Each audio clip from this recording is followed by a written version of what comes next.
అనేటువంటి వ్యక్తి జర్నలిస్ట్. అతను రెడ్ బుక్ని ఎర్రి బుక్ అన్నాడని దాన్ని వక్రీకరించి ఎర్రి బుక్ అనలేదు, ఆ ఎర్రి బుక్ బదులు ఒక బూతు పదం పెట్టి కేసు పెట్టారు. పెద్ద పోలీసు బలగాలతో వెళ్ళి ప్రొసీజర్ ఫాలో అవ్వకుండా ఆయన అరెస్ట్ చేసి తీసుకొచ్చారు. ఆ సందర్భంలో వారి సతీమణిని నెట్టేసేటువంటి ప్రయత్నం, ఆమెని అవమానపరిచే ప్రయత్నం చేస్తే, ఆమె కంప్లైంట్ ఇస్తే మన ఆంధ్ర పోలీసుల మీద తెలంగాణలో కేసు కూడా రిజిస్టర్ చేశారు. ఈ విధంగా సోషల్ మీడియాలో ఈ కూటమి ప్రభుత్వాన్ని విమర్శిస్తున్నటువంటి సోషల్ మీడియా యాక్టివిస్టుల మీద కక్ష తీర్చుకునే కార్యక్రమం చేసేటటువంటి పద్ధతుల్లో ఇవాళ రాష్ట్ర ప్రభుత్వం పనిచేస్తున్నది. చాలా దురదృష్టకరం. దానితో పాటు సెన్సేషనల్గా మనం చూస్తున్నాం, యూట్యూబ్లో ఏది చూసినా 2-3 రోజులు అదే వస్తుంది. ప్రశ్నారావణ్ అరెస్ట్, విడుదల, ప్రశ్నారావణ్ మళ్ళా అరెస్ట్, మళ్ళా విడుదల. ఆగిందా? ఆగల. మళ్ళా అరెస్ట్, మళ్ళా విడుదల. అంతటితో ఆగిందా? 3వసారి కూడా ఆగల. 4వసారి మళ్ళా అరెస్ట్, మళ్ళా విడుదల. 5వసారి అరెస్టు నెల్లూరు సబ్ జైలుకి, నెల్లూరు జైలుకి, సెంట్రల్ జైలుకి. ఇప్పుడు ఆగింది. ఎంత దుర్మార్గం ఇది! ప్రశ్నారావణ్ అనే వ్యక్తి మా పార్టీ కాదు, ఈయనే కాదు, కేవీఆర్ కూడా మా పార్టీ కాదు, మా పార్టీ యాక్టివిస్టులు కాదు. వారికి జర్నలిజంలో ఉన్నటువంటి అనుభవం మేరకు వారికి కొంత భావాజాలం ఉంటుంది, వారి ఐడియాలజీ. ఆ ఐడియాలజీ ప్రకారం ప్రజల్ని కన్విన్స్ చేయడం కోసం వారు అనేక రకాలుగా ప్రయత్నం చేస్తూ ఉంటారు యూట్యూబ్లో జర్నలిస్టులుగా. వాళ్ళని ఇష్టం వచ్చినట్టు అరెస్ట్ చేసేస్తారా? తప్పు చేస్తే కేసు పెట్టండి, తప్పేం లేదు, ఎవ్వరికి అభ్యంతరం లేదు. వాళ్ళు తప్పు చేసిన జర్నలిస్టులుగా లేదా అభ్యంతరకరమైనటువంటి మాటలు మాట్లాడినా మీరు కేసు పెట్టండి, అరెస్ట్ చేయండి, కోర్టులో ప్రొడ్యూస్ చేయండి. దీనికి ఎవ్వరూ అభ్యంతరం పెట్టరు. కానీ మీరు చేస్తున్నది ఏమిటి? ఇక్కడే మేము అభ్యంతరం పెడుతున్నాం. వైఎస్ఆర్ కాంగ్రెస్ పార్టీ ఇలాంటి ప్రక్రియని వాళ్ళ ఐడియాలజీ పక్కన పెట్టండి. వారు మాట్లాడినటువంటి మాటలకు మించి కేసులు పెట్టడం, కేసులు పెట్టి అరెస్ట్ చేయటం. నేను తెలియగలుగుతానండి, ఒకే ఇన్సిడెంట్, ఒక నేరం అనుకుందాం కాసేపు.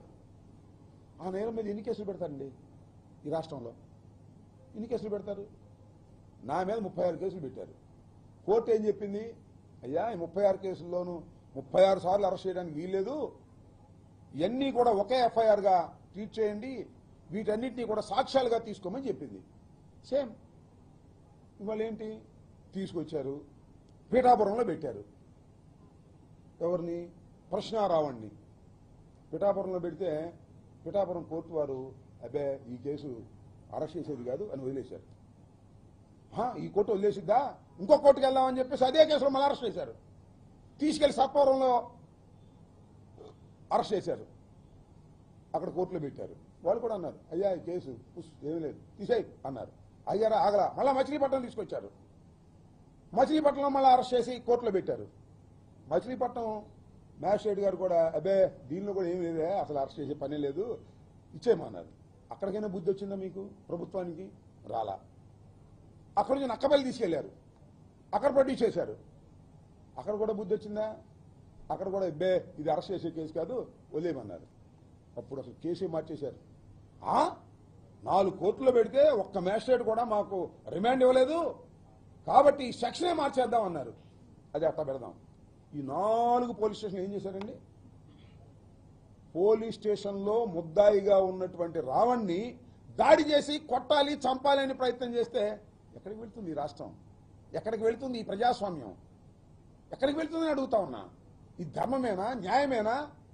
ఇలాంటి సమయంలో మేము కూర్చోవాలి మా పార్టీ కాదని. ఆయన మా పార్టీ కాదు, ఆయన ఒక యూట్యూబరు.